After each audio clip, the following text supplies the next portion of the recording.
प्रश्न मला आवडत नाही, पण तरी सुद्धा मी तो विचारणार आहे. शेवटी असं असतं ना, घरामध्ये सुद्धा जसं लहान मुलाला विचारण्यात येतं आई आवडते का बाबा आवडतात, तसं. दरम्यान मी आरो येतो तुझ्याकडे. आपण पुन्हा बघतोय दाखल झाल्यानंतर एअरपोर्टवरती केक कापून त्याचं स्वागत करण्यात आलेले रोहित शर्मा आपल्याला दिसतोय, टीम इंडियाचा कॅप्टन. त्याचं स्वागत करण्यात आलेलं आहे. सेलिब्रेशनची सुरुवात आता झालेली आहे.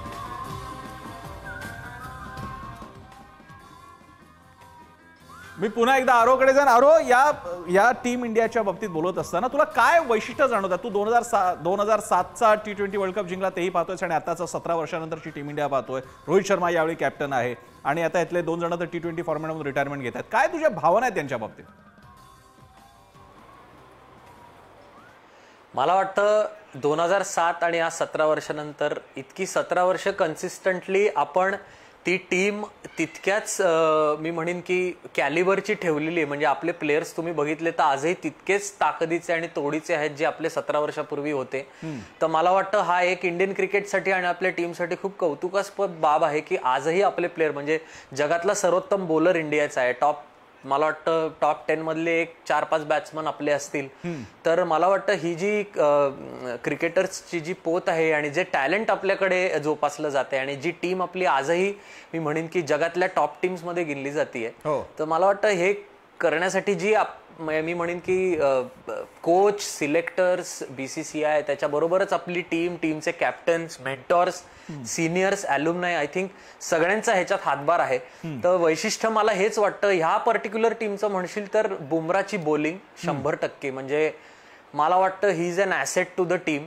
त्याच्यासारखे बॉल म्हणजे इतकं प्रिसिशन आणि इतकी कन्सिस्टन्सी आणि इतका चांगला ॲव्हरेज आणि विकेट टेकिंग कपॅसिटी ही फार रेअरली बघायला मिळेल. फास्ट बॉलर्स, प्रसन्न तुला आठवत असेल तर आपली नेहमी कंप्लेंट असायची एक क्रिकेट प्रेमी म्हणून की अरे आपल्याकडे फास्ट बॉलर्स का चांगले निघत नाहीत. आपले स्पिनर्स पहिल्यापासून खूपच चांगले परफॉर्म करणार. पण फास्ट बॉलिंगचं मला वाटतं जसप्रीत बुमरामुळे ती जी एक पोकळी होती ती नक्कीच भरून निघाली आहे. आणि त्या बरोबरीने सगळेच आपले आत्ताचे जे बॉलर्स आहेत, बॅट्समन आहेत, म्हणजे रोहित शर्मा, विराट कोहली, हार्दिक पांड्या असेल, बाकी पण सगळे आपले असतील. I think they are just fabulous 2020 साठी आणि बनलेले आहेत मी म्हणेन की. आणि आत्ताची जी टीम आहे ही आता काही बोलायलाच नको पण सर्वोत्तम आहेच. सो आपण रिव्हिजिटिंग द मुमेंट्स, आपण जरा पुन्हा रिव्हिजिट करूया त्या मुमेंट्सना. तो शेवटचा सामना होता, त्या शेवटच्या सामन्यामधले असा कोणते क्षण होते की ज्यावेळी काळजाचा ठोका चुकत होता, आशा संपल्या होत्या आणि नंतर जेव्हा मग सूर्याचा कॅच असेल किंवा असे आणखी क्षण असतील की ज्यावेळी डोळ्यात पाणी आला होतं आणि वाटलं होतं की आता जिंकला आपण? सो मला वाटतं ही मॅच म्हणजे एक इंजिनिअरिंग मध्ये जशी साईन वेव्ह असते ना, तशी साईन वेव्ह होती. म्हणजे पहिले इंडिया, मग साऊथ आफ्रिका, मग शेवटच्या क्षणी एकदम इंडिया. तर मला वाटतं शेवटच्या 5 ओव्हर्स मी हायलाइट्स मध्ये अतिशय 100 वेळा तरी बघितले असतील, जस्ट फक्त शेवटच्या 5 ओव्हर मॅच झाल्यापासून. आणि टर्निंग पॉइंट मला वाटतं तो म्हणजे क्लासन ज्या वेळेला बॅटिंग करत होता, मिलर आणि क्लासन, तर तेव्हा खरंच असं वाटलं होतं की गेली म्हणजे मॅच. आणि खरंच गेली होती. 28 बॉलमध्ये 27 रन हवे होते त्यांना. आणि म्हणजे तेव्हा असं वाटलं होतं की ठीक आहे जाऊया आपण आता झोपायला जाऊ. पण डोक्यात असं विचारलं की नाही चल आता इतक्या वेळ थांबलो तर आता आपण बघूनच जाऊ शेवटपर्यंत काय होते. आणि सूर्यकुमार यादवचा कॅच आणि त्याच्यानंतर बुमराची एक ओव्हर त्याच्यानंतरची, मला वाटतं this was the turning point of the match. आणि फर्स्ट इनिंग्स मध्ये म्हणाल तर विराट कोहलीची बॅटिंग, त्यांनी सगळ्यांना रॉंग प्रूव्ह केलं. या टुर्नामेंटमध्ये थोडासा विराट आय थिंक ऑफ होता, पण शेवटच्या फायनल मध्ये ही प्रूव्हड हिमसेल्फ. आणि त्याची इनिंग्स, शेवटच्या 5 ओव्हर मधली बुमराची ओव्हर आणि सूर्यकुमार यादवचा कॅच, ह्या मला वाटतं की आयुष्यभर लक्षात राहतील या वर्ल्ड कपच्या बाबतीतल्या या मोमेंट्स फायनलच्या. आरो, तू ही मॅच बघत असताना तू म्हणतोयस ते खरं आहे की अक्षरशः वेब फॉर्मॅटमध्ये जाणवत होतं. भारत, मग साऊथ आफ्रिका, मग पुन्हा भारत आणि अशाच प्रकारे होत राहिले आणि शेवटच्या क्षणी आपल्याला तो प्रत्यक्ष विजयाचा जल्लोष आपल्याला बघायला मिळाला. या मधल्या काळामध्ये सुद्धा म्हणजे या एकूणच सीझनच्या आधी, या वर्ल्ड कपच्या आधी सुद्धा अनेक घडामोडी घडत होत्या. नेतृत्वाबद्दलच्या होत्या, नवीन टीममेट्सच्या बद्दलच्या होत्या. काही जणांच्या बाबतीत हे नेमके कधी बाहेर जाणार, कधी नव्यानं मिळणार. शेवटी या टीकाटिप्पणीतून सगळ्यांना जावं लागतं. असं काही झालं होतं? म्हणजे आज आपण टीम इंडियाला सेलिब्रेट करत असताना या क्षणांच्या बाबतीतलं काय तुझं मत आहे? मला वाटतं ही प्रोसेस आहे प्रसन्न. एखाद्या कलाकाराच्या आयुष्यात जसे अप्स अँड डाऊन्स येतात तसे मला वाटतं या आपल्या टीमच्या बाबतीत किंवा कुठल्याही क्रिकेटरच्या बाबतीत पण होत असतं. मग सचिन तेंडुलकर पण त्याला अपवाद नाही, सगळेजण, विराट कोहली, रोहित शर्मा. आणि मला वाटतं हा वर्ल्ड कप स्पेशल ह्या करता आहे कारण आता मागच्या वर्षीच आपण वर्ल्ड कप फायनलमध्ये जाऊन ऑस्ट्रेलियाशी हारलो होतो आणि तेव्हा सगळ्यांना झालेलं दुःख आणि ती जी निराशा होती ती कुठेतरी आतमध्ये सल लावून जाते की तुम्ही फायनल पर्यंत गेलात आणि वर्ल्ड कप जिंकू शकला नाहीत. मला वाटतं तर त्याच्यानंतर तुम्ही बघितलं तर इंडियन क्रिकेट टीम विषयी ज्या ज्या कॉन्ट्रोवर्सीज झाल्या, मध्यंतरी IPL मध्ये हार्दिक पांड्या आणि रोहित शर्मा यांच्यावरनं सोशल मीडियावर भरपूर गदारोळ चालला होता.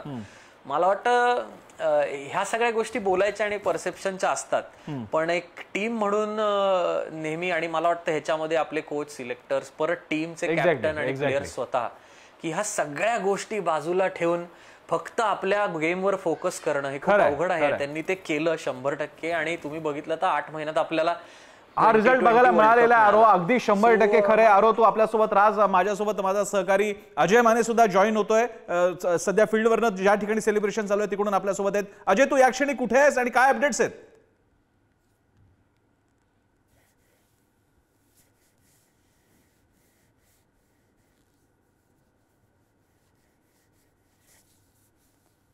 मुंबईचं लक्ष लागलेलं आहे ते म्हणजे भारतीय संघाकडे.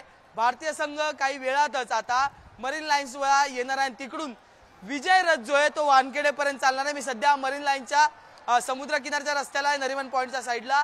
आणि इकडे जर माझ्या आजूबाजूला पाहिलं तर मोठी गर्दी जी आहे ती ह्या संपूर्ण ठिकाणी आपल्याला पाहायला मिळते. आणि ही संपूर्ण मंडळी, हा संपूर्ण मुंबईकर रस्त्यावर उतरलाय तो म्हणजे भारतीय संघाचं. जो भारतीय संघ नुकताच विजयी होऊन झालेला आहे वर्ल्ड कप मध्ये. 17 वर्षानंतर ही विजयाची ट्रॉफी आपल्याकडे आलेली आहे आणि त्याच्यासाठी हा संपूर्ण मुंबईकर जो आहे तो रस्त्यावर उतरलेला आपल्याला पाहायला मिळतोय. आणि त्यातच सगळ्यात महत्वाचं म्हणजे यंदा मुंबईची शान रोहित शर्मा, त्याच्या नावाने सुद्धा जयघोष जो आहे तो या ठिकाणी होताना पाहायला मिळते. रोहित शर्मा असो, हार्दिक पांड्या असो, त्याच्यासोबत इतर जेवढी काही मंडळी असतील त्या सगळ्यांसाठीच आता घोषणाबाजी जी आहे त्या मुंबईच्या रस्त्यावर होताना पाहायला मिळते.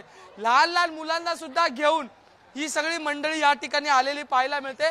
या साईडला जरी पाहिलं तर आता एका छोट्या लहान मुलाने थेट भारतीय क्रिकेटची जर्सी जी आहे ती घातलेली आणि त्याच्यातून तो जो आहे तो या संपूर्ण संघाला सपोर्ट करण्यासाठी किंवा त्याचं स्वागत करण्यासाठी या ठिकाणी आलेला आपल्याला पाहायला मिळतोय. त्याच्यासोबत त्याची आई आहे आणि त्याच्या आईने स्वतः त्याला एक भारताच्या संघाची जी जर्सी आहे ती घालून आणलेलं आहे. असे अनेक लोक जे आहेत ते या ठिकाणी आलेले पाहायला मिळतात. संपूर्ण मरीन लाईन्स मोस्टली निळ्या रंगाच्या जर्सीने घालून एकदम ब्ल्यू असा निळसर मरीन लाईन झालेला आपल्याला पाहायला मिळतोय. काही वेळातच या ठिकाणाहून विजयी रथ जो आहे तो भारतीय संघाचा निघणार आहे आणि त्याच ठिकाणी ही सगळी मंडळी जी आलेली आहेत. आपण आता जर पाहिलं तर इंडिया सारख्या घोषणा, भारतासाठीच्या घोषणा ज्या आहेत त्या या ठिकाणी पाहायला मिळतात. मरीन लाईन्स हे मुंबईकरांच्या जीवाचं ठिकाण असतं. कोणताही सण असो, कोणताही प्रसंग असो, मुंबईकर हा मरीन लाईन्सवर येतो, आपल्या मरीन लाईनच्या समुद्राचा आस्वाद घेतो. पण आज मुंबईकर रस्त्यावर उतरलाय तो आणि तो फक्त T20 वर्ल्ड कप मध्ये विजयी झालेल्या भारतीय संघासाठी. काही वेळातच हा भारतीय संघ मुंबईतील मरीन लाईन शेजारच्या एका 5 तारांकित हॉटेलमध्ये येईल. तिथे ही मंडळी थोडं रेस्ट करतील आणि त्याच्यानंतर निघणार ती विजयी रथाची यात्रा.